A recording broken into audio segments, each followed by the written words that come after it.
Purihin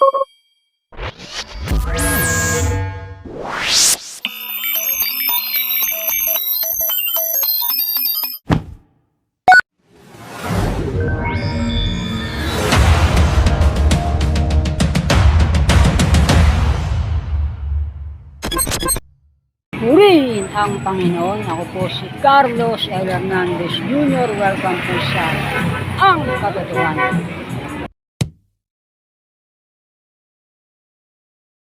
Welcome po sa Ang Katotohanan. Ako po ang original class S na pangit. Meron lamang po akong magandang balita sa inyo. Tignan nyo po ito.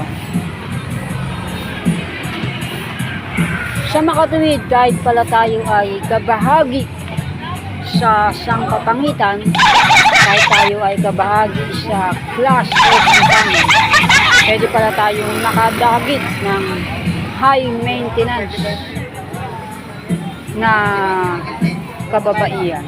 Wow. Dahil kung titingnan nyo po, ang requirement po na hinahanap niya, wala siyang sinasabi rito gwapo, wala po siyang sinasabi rito na pangit.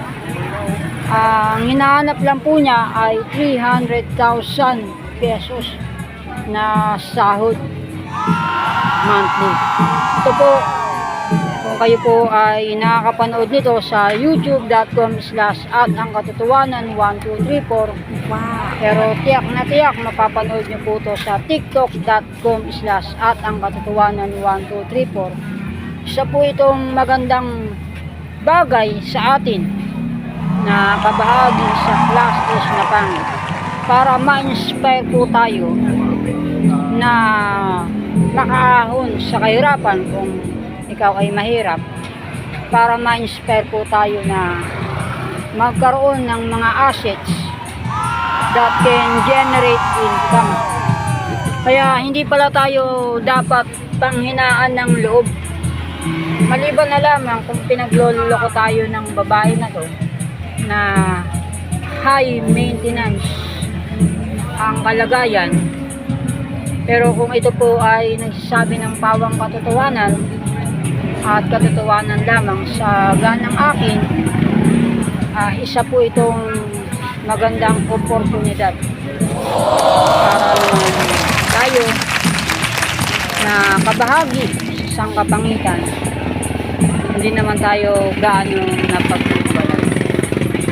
Kaya hinihikayat ko po ang nakakapanood nito kung ikaw ay kabahagi sa class S na pangit. Simple lang pala. Subukan mo pag-ipon ngayon hanggang sa magkaroon ka ng asset na kayang mag-generate ng 300,000 a month. Pero mo 300,000 a month. Walang sinabing gwapo, walang sinabing macho, walang sinabing mestizo, walang sinabing anuman. Basta kayang mag-provide ng 300,000 a month na sahod.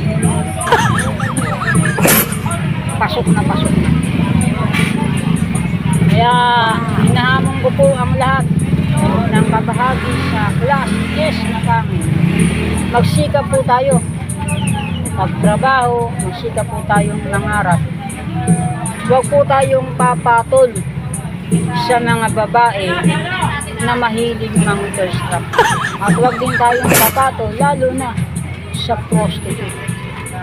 Ang dapat na focus natin ay magkaroon tayo ng kalagayang mapagtagumpay.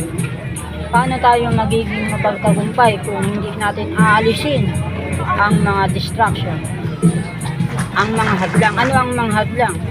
Ang thirst trap na mga panoorin, ang pornografiya, ang mga hindi tamang gawi gaya ng masturbation, yung mga distraction, yung pagkahumaling sa kagandahan ng kababaihan ay distraction.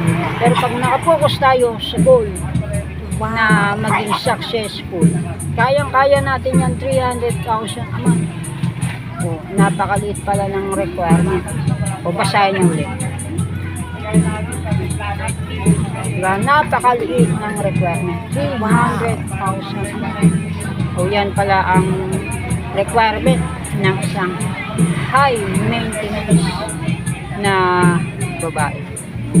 Ito po ay maging good news nawa para sa atin na nasa sangkapangitan, lalo na sa nasa class S na pangit ang kalagayan.